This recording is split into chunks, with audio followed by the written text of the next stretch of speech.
सत्यानन्दचिदात्मने सर्वान्तरात्मने श्रीमद् वेङ्कटेशाय मङ्गलम्। स्वतः सर्वविदे सर्वशक्तये सर्वशेषिने सुलभाय सुशीलाय वेङ्कटेशाय मङ्गलम्। परस्मै ब्रह्मणे पूर्णकामाय परमात्मने प्रयुञ्जे परतत्त्वाय वेङ्कटेशाय मङ्गलम्। आकालतत्त्वमशान्तमात्मनामनुपश्यताम् अतृप्त्यमृतरूपाय वेङ्कटेशाय मङ्गलम्।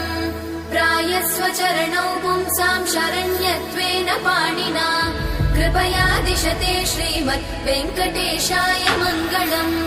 दयामृततरङ्गिण्यास्तरङ्गैरिव शीतलै अपाङ्गैः सिञ्चते विश्वं वेङ्कटेशाय मङ्गलम्। स्रग्भूषाम्बर